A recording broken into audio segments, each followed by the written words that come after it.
Welcome to Toffee TV. It is the starting 11 show. Everton versus Brighton and Hove Albion. The first ever Premier League fixture at Hill Dickinson Stadium. So hopefully it's one to remember, and that's Everton getting 3 points more than anything. Hopefully it's a fantastic day. Hopefully everybody enjoys it.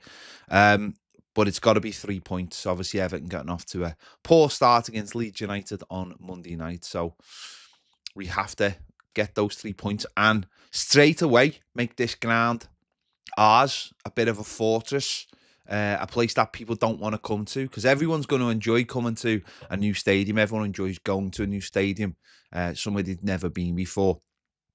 And of course, that's the same for us as home fans, but we've got to make it very uncomfortable for away teams and very uncomfortable for the away supporters as well, as quickly as we possibly can. We need to get into our home. Listen, before the game, after the game, obviously, you know, there's going to be, everyone's going to be trying to find out all of the nooks and crannies. But during that game, that 90 minutes, it's all about the Everton fans making as much noise as they can and trying to get the team to get those 3 points. So it's a tough game. It is a tough game. Brighton are a good side, but let's get into it. Of course, in goal, Jordan Pickford.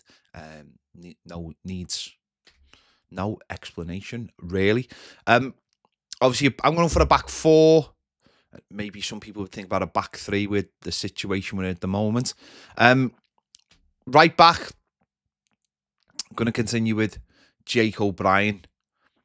I suppose you could maybe move James Garner over to right back, and maybe that's something the manager might consider. But I think it's again that thing of, for the manager, moving too many parts, and I think that's the same for me as well. Everton need to get a right back in the next week. They really do. Someone who can come in, unless the manager feels like Seamus Coleman's up to the level. I'm not sure about that myself, but obviously I would continue with Brien. At left back, I'm going to make a change at left back. I think because we're at home, and I think the emphasis is on us to attack, I'm actually going to go for Dwight McNeil at left back. I understand why the manager didn't play him on Monday night, and I think James Garner, maybe after an initial 10-15 minutes, once he settled down, I did think he did all right. It's just that I don't want James Garner playing left back in my team. I want a left footer to give it some balance. And there's a left footer sitting on the bench. Dwight McNeil has played left back before. I've seen him play left back a couple of times for Everton. Although they were in-game changes, if I remember rightly. So I'm going to go for Dwight at left back. Okay, he lacks the pace. And maybe that was a factor on Monday night, but I think he could get away with it in this game. So because we're supposed to be a more attacking side as well. So I'm going to go for him at left back. The two centre-backs, James Tarkowski and Michael Keane. Yeah, I mean, you could move Jake to centre-back and you could put someone else at right back. But again, it's just moving all those parts where I think that's...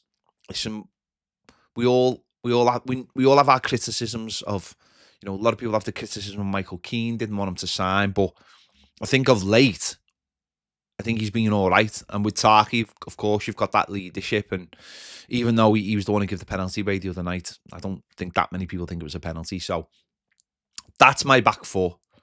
It's not ideal, we all know that, but I think with the left footer in it, it becomes a little bit more balanced. Whereas the other night, it just didn't feel like it was balanced. And also, James Garner just wouldn't leave that position. Of course, he wouldn't, because it's not his position. He wants to make sure he gives it 100% and defends well. So I'm going for that as a back four. In midfield, James Garner as a number 6, someone to look after the ball, someone to protect the back four. And I think that's primarily like why I want him in that role. So to allow other players to attack. I think that's the most important thing, really.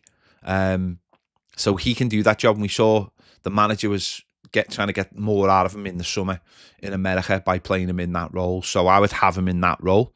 Ahead of him, Gay and Dewsbury Hall playing a little bit more attacking than he was on Monday night. Being able to get maybe more into that number 8 role, pushing on to help the centre forward. I don't think Ellen Road on Monday night really suited him for his first Everton game with the situation we were in. But I'd like to see him get hold of the ball and drive a lot more. He tried the other night, but they really did. They really did get on top of him, and there was very little movement ahead of him. And again, the balance of the team was all over the place. So obviously, we know what a Disagana Gay is going to do, and I just like to see Dewsbury Hall playing just a little bit higher and being able to push further forward. And we'll see what comes from that. On the right hand side, I'm going to go for Iliman Ndiaye, who obviously started on the left on Monday night. I think him starting on the right, I did pick him last week, but again, the manager never picked Jack Grealish, which is fine. If he's not fit to play, that's fine. But I'm going to go for Ndiaye, and I think coming off the right-hand side, the hard work, the ability, we all know it's there. He's done it on the left. Can he do it on the right? Well, I think for the time being, certainly for this game, that would be the ideal place for him, I think, for this game. Listen, if transfers go through and we get players on the right, and that might mean that front three start the front three start moving around a little bit. So I'm going to go for him on the right. On the left, Jack Grealish for me does start the game. Even if it can only last an hour, I think it's more important for him to start a game at home for Everton than come off the bench. Because I think when a player comes off the bench, you're only going to get a little bit to them, and they've got to get into the game and everyone else around them. I think when they start a game, and it's planned for an hour, then you can see if you can get a bit more out of them, a little bit more. The adrenaline, gets the fans going. I think it's more important than coming off the bench, especially for a player like Jack. So hopefully looking forward to seeing his full repertoire.